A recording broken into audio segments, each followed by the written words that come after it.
Hello, my name is Sarah Kinley, and today we're going to go over speech sound disorders and how they can affect students in schools. So, for our objectives today, we're going to learn about what a speech disorder is, their possible causes, common symptoms and effects they can have, and ultimately teaching strategies and assistive technology that we can use in the future. When I was about 18 months old, my parents realized that I could only say about 3 words. So I got my hearing tested and failed. Due to a bunch of ear infections, I ended up with substantial hearing loss. So because of this, I started speech therapy at 2 years old and continued it all the way through elementary school. At first, it was just doing language development, and then once I got to elementary school, it became specifically speech sound development.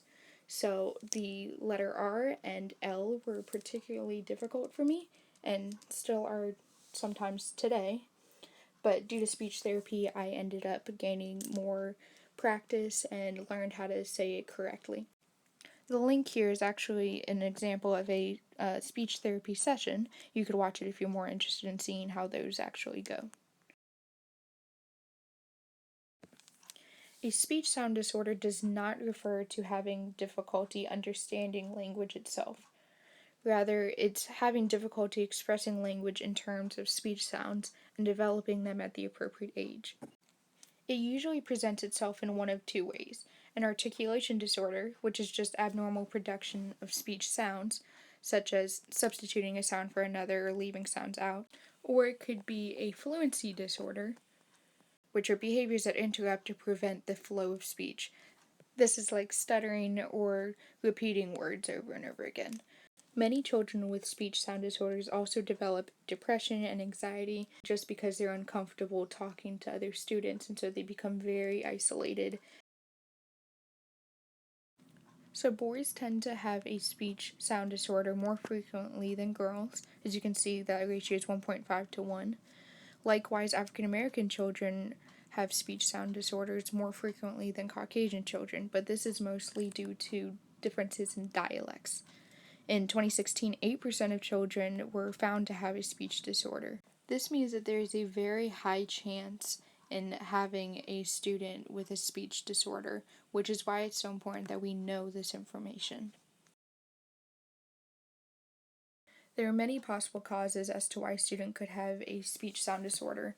It could be due to apraxia, where the brain struggles to send messages to the muscles responsible for speech, or dysarthria, where the muscles are simply weak. It could be a developmental disorder such as autism, or a genetic syndrome, or hearing loss, or brain damage such as a traumatic brain injury or cerebral palsy. It could be an organic structural defect such as a cleft palate, or a functional disorder such as stuttering. Speech disorders can also present themselves in adults, but those are often caused by traumatic brain injuries or strokes if they are not already present at birth. However, as you can see from this chart, the most prevalent of these is actually fetal alcohol syndrome, and 90% of FASD cases involve speech disorders. If a parent or a teacher suspects that a child might have a speech disorder, they would be referred to the speech language pathologist, or an SLP. They would then listen to the child's speech, the movement of their tongue and lips and mouth in general, and then test their language skills. Lastly, they would consult caregivers, teachers, and a psychologist to better understand and identify the disorder.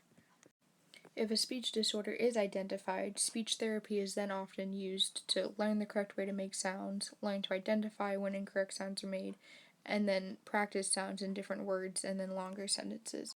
Ultimately, however, in order to receive services under IDEA, the disorder must be affecting the student's education or academic progress negatively.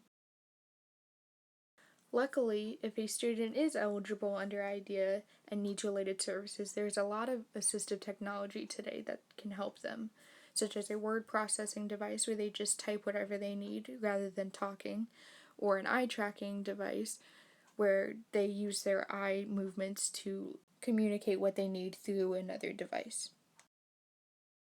In addition to this, there have also been recent advances in a wearable device that monitors and measures the speech of those with voice disorders during their daily activities and then provides real-time feedback for them, which will develop their language and speech skills. There's also a lot of simple strategies that we as teachers can use to make sure that these students are getting a quality education. The most important thing, though, is keeping awareness of the difficulties that they have and keeping them engaged. If they are engaged and participating, they are less likely to develop depression and anxiety due to feeling isolated. You could also do more visual or written presentations rather than oral presentations. That way they're not being excluded and they're still able to fully participate.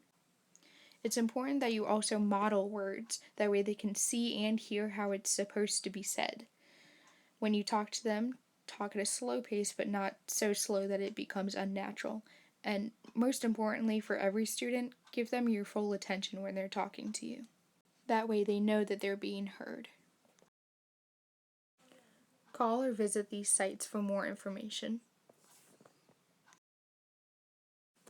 These are all of the resources that I used. Please feel free to look at these as well. Finally, to go to the formative assessment that I created, simply use socrative.com or the link that I provided, enter in that code, and then take the test. Thanks for listening.